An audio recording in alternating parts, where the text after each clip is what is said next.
Tadia Hao, bienvenue les maniaques du chinois, j'espère que vous allez bien, j'espère que l'apprentissage de votre chinois se passe super bien.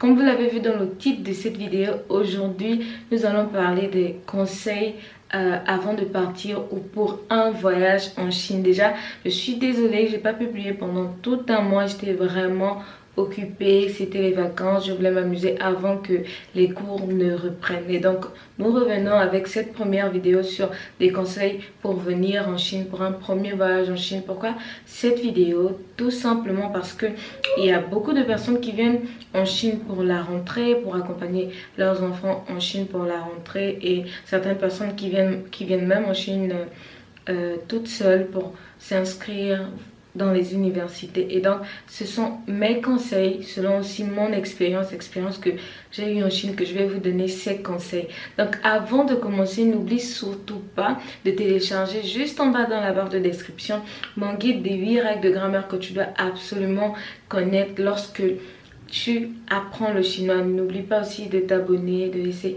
tes sujets de vidéo juste en bas dans les commentaires.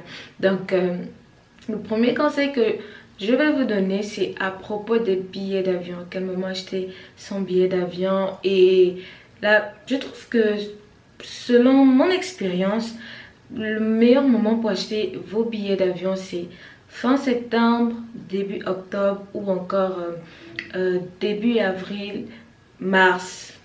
Vous voyez, parce que en fait, pourquoi fin septembre, début octobre? Parce que déjà début septembre, il y a beaucoup de personnes qui reviennent des congés, il y a beaucoup de personnes qui rentrent en Chine pour les études, qui reviennent des vacances, ou d'autres personnes qui viennent pour commencer les études. Donc en général, les billets d'avion sont très chers à cette période-là. Donc je vous conseille beaucoup plus fin septembre, début octobre pour pouvoir avoir des remises de prix, ou bien des prix un peu plus moins chers. Ou encore la période de février-mars, donc fin mars, donc la période de fin mars, début avril, les billets aussi sont moins chers. Pourquoi? Parce que après la période du nouvel an chinois, qui est souvent en fin janvier, début janvier, ça dépend du calendrier chinois. En général, les Chinois reviennent en Chine pour passer le nouvel an avec leur famille, en famille, et souvent à cette période les billets sont très chers. Donc c'est après toute cette période là, donc de festivité, que les billets en général sont moins chers. Donc ça, c'est mon premier conseil: achetez vos billets entre fin septembre, début octobre, ou fin février, début février, avril. Achetez vos billets d'avion. Donc le second conseil que je vais vous donner, c'est à propos du visa. Il y a beaucoup de personnes qui m'ont posé la question, surtout les étudiants: est-ce que je peux rentrer en Chine avec un visa touriste et ensuite changer pour un visa étudiant?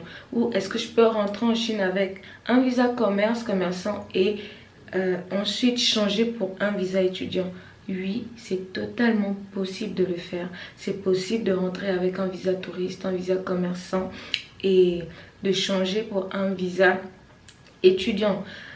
Comment en fait ça se passe? En général, même quand vous partez à l'ambassade ou au consulat de Chine, ils vont vous donner un visa de 30 jours. Donc je vais vous mettre le lien juste là en haut, ma vidéo sur les différents types de visas chinois. Je vais vous mettre le lien, allez-y regarder. Donc en général, qu'est-ce qu'ils font? Ils vous donnent un visa de 30 jours pour vous permettre d'obtenir votre visa ou votre resident permit, donc le permis de résidence en Chine, dans un délai de 30 jours. Donc que vous prenez un visa touriste, que vous prenez un visa commerçant, il n'y a pas de problème tant que vous êtes en règle sur le territoire chinois, tant que vous avez tous vos papiers. Donc ça, c'était le deuxième conseil.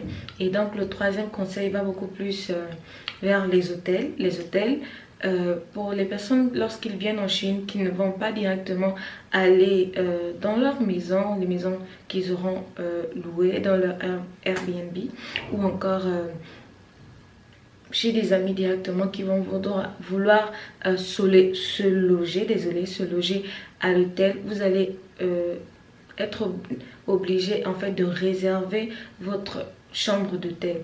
S'il vous plaît, je ne sais pas comment ça se passe dans votre pays, mais je ne vous conseille pas de réserver un hôtel en Chine directement sur des applications chinoises si vous ne comprenez pas le chinois, si vous ne parlez pas chinois.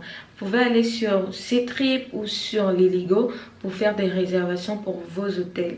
Donc, faites-le, c'est mieux de passer par ces agences-là, des agences qui sont déjà des agences étrangères, que de passer par des agences chinoises, en fait, pour faire la location, en fait, pour faire la réservation de votre hôtel. Pourquoi je dis ça? C'est parce que, en fait, il y a certains hôtels qui n'ont pas le droit d'accueillir des étrangers. Donc, il y a certains hôtels qui sont des hôtels, mais qui n'ont pas le droit d'accueillir des étrangers. Donc, quelquefois, vous allez faire la réservation d'un hôtel, soit votre réservation sera refusée, ou soit ils vont accepter. Lorsqu'ils vont vous voir et ils vont voir que vous êtes des étrangers, vous allez être rejeté. Alors que si vous passez par une entreprise qui est déjà là-dedans, qui sait déjà ce qu'elle fait, donc une entreprise étrangère qui peut vous expliquer toutes les étapes, il serait beaucoup plus facile pour vous, en fait, d'arriver simplement, de poser vos bagages dans votre hôtel. Ensuite, le quatrième conseil que je vais vous donner, c'est à propos de votre arrivée en Chine.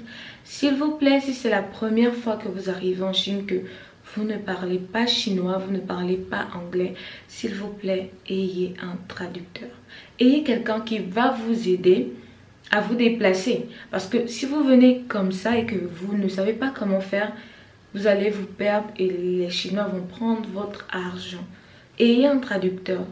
Vous savez, c'est souvent facile en fait de dire je vais aller à l'aventure, je vais me débrouiller, mais je vous assure, nous sommes passés par là, beaucoup de personnes sont passées par là et c'était vraiment difficile, c'était pas facile et je ne vous conseille pas de passer par cette méthode-là pour arriver en Chine.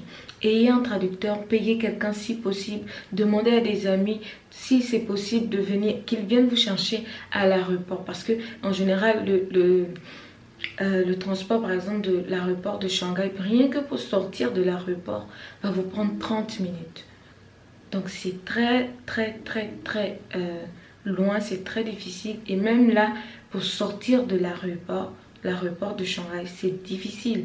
La première fois, vous vous trompez. Et même la deuxième fois, vous vous trompez. Et c'est au fur et à mesure que vous y allez, vous allez chercher des gens sur place, que vous vous habituez, vous connaissez les entrées et les sorties. Donc, ça, c'était pour le troisième ou le quatrième conseil. Donc, le prochain conseil que je vais vous donner, c'est à propos de l'eau. Lorsque vous arrivez en Chine, ne buvez pas l'eau du robinet. S'il vous plaît, ne buvez pas l'eau du robinet. Elle n'est pas, je ne sais pas si elle est potable, mais en général, elle n'est pas bonne en fait pour la santé. Elle est pleine de calcaire. Il y a beaucoup de calcaire dans l'eau du robinet en Chine. Ne buvez jamais l'eau du robinet en Chine. À moins que vous la faites bouillir, vous faites bouillir cette eau-là et vous buvez cette eau-là après. Et même là, c'est pas conseillé. Donc, le prochain conseil, qu'est-ce que je voulais encore dire? Oui, donc le prochain conseil, qui est le dernier, je crois, c'est de faire votre resident permit, how to say that in French, votre permis de résidence dans un délai de 30 jours. S'il vous plaît, faites votre permis de résidence dans un délai de 30 jours. C'est important. Donc, le visa qu'on va vous donner pour entrer en Chine, c'est en général un visa d'entrée qui est de 30 jours. Et il vous laisse 30 jours pour pouvoir faire votre resident permit, donc votre permis de résidence. Et si vous ne faites pas ça, dans le délai requis, chaque jour que vous allez faire en Chine, vous allez payer 500 yuan. Donc 500 quoi, c'est à peu près combien là? À peu près 30 à 40 euros par jour.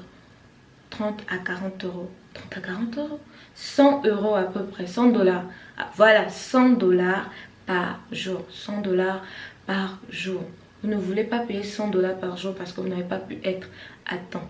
Donc, faites attention à être à jour dans les 30 jours. Faites votre permis de résidence et soyez à jour en fait.